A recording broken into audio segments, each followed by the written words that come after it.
بسم اللہ الرحمن الرحیم۔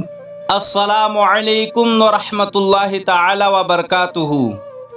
دوستو، آج کی ویڈیو میں آپ جانیں گے کہ غوث پاک کے ایک مرید کی لڑکی کو جنات لے کر چلا گیا، پھر غوث پاک کے نام کی برکت سے وہ لڑکی دوبارہ آ گئی۔ تو دوستو، علی بن محمد بغدادی کی ایک خوبصورت حسین و جمیل لڑکی تھی جو کپڑا سکھانے کے لیے چھت پر گئی اور دوبارہ چھت سے آئی نہیں۔ تو غوث پاک کا وہ مرید یعنی محمد بغدادی نے چاروں طرف تلاش کی لیکن کہیں بھی پتہ نہ چلا۔ آخر میں غوث پاک کی خدمت میں حاضر ہوا اور عرض کیا، حضور غضب ہو گیا، میری عزت خطرے میں ہے، میں لٹ گیا، میں برباد ہو گیا۔ حضور غوث پاک نے پوچھا کیا ہوا؟ مرید نے عرض کیا کہ حضور میری لڑکی فاطمہ جس کی عمر 16 سال ہے وہ چھت پر کپڑا سکھانے گئی اور وہیں سے غائب ہو گئی۔ حضور مجھے اپنی لڑکی زندہ اور عزت کے ساتھ چاہیے، حضور اب آپ ہی کچھ کریں۔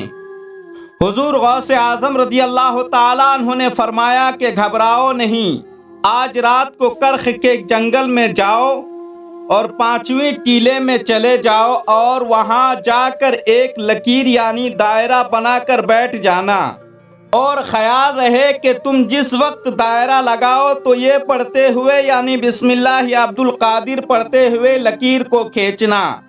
رات کا کچھ حصہ گزر جانے کے بعد جنوں کی جماعتیں گزرنی شروع ہو جائیں گی، ان کی شکل و صورت بڑی بھیانک اور ڈراؤنی ہوگی، مگر تم بے خوف و خطر بیٹھے رہنا، وہ تمہیں کوئی نقصان نہ پہنچا سکیں گے۔ عین صبح کے وقت جنوں کے سب سے بڑا بادشاہ اس راستے سے گزرتے ہوئے وہ خود ہی تم سے تمہارا مقصد دریافت کرے گا، تب تم اس کے استفسار پر اپنے مقصد کا اظہار کر دینا اور یہ کہہ دینا کہ مجھے شیخ عبد القادر جیلانی رضی اللہ تعالیٰ عنہ نے تمہارے پاس بھیجا ہے۔ اس کے بعد اپنی لڑکی کے غائب ہونے کا سارا ماجرا بتا دینا۔ محمد بغدادی فرماتے ہیں کہ میں نے سرکار غوث پاک کے حکم کے مطابق عمل کیا اور ٹیلے پر جا کر اپنے چاروں طرف لکیر کھینچ کر بیٹھ گیا۔ کچھ دیر کے بعد خوفناک صورت کے جنوں کا قافلہ گزرنا شروع ہو گیا۔ ان کی راہ گزر میں بیٹھ کر دخل دینا انہیں سخت ناگوار گزرا۔ وہ لوگ مجھے مارنے کی بہت کوشش کی مگر دائرہ کے اندر انہیں داخل ہونے کی جرت نہ ہو سکی۔ ساری رات اس ٹیلے کے قریب سے جناتوں کا قافلہ گزرتا رہا۔ صبح ہوتے ہی جنوں کا بادشاہ شاہانہ ٹھاٹ باٹ کے ساتھ عالی شان گھوڑے پر سوار ہو کر ادھر سے گزرا۔ بادشاہ نے مجھے دیکھتے ہی از خود کلام کیا اور کیفیت معلوم کی، تو میں نے جواب دیا کہ مجھے شیخ عبد القادر جیلانی رضی اللہ تعالی عنہ نے تمہارے پاس بھیجا ہے۔ غوث پاک کا نام سنتے ہی بادشاہ گھوڑے سے نیچے اتر آیا اور زمین کو ادب سے چومی، پھر مؤدب ہو کر دائرہ کے باہر بیٹھ گیا اور اس کے ہم رکاب جتنے بھی تھے سبھی کنارے کنارے بیٹھ گئے۔ بس وہ عجیب منظر تھا، میری جہاں تک نظر جاتی جنات ہی جنات نظر آتے تھے۔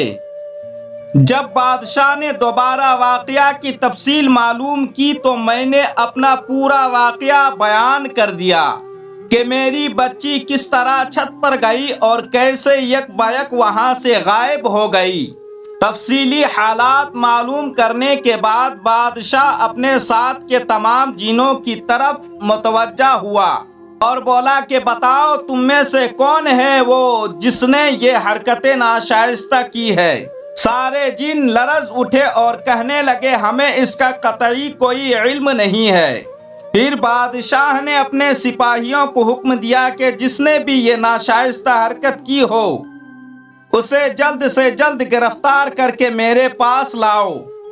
تھوڑی دیر بعد میں کیا دیکھتا ہوں کہ ایک جن کو بادشاہ کے سامنے حاضر کیا گیا جس کے ہمراہ میری غائب شدہ بچی بھی موجود تھی۔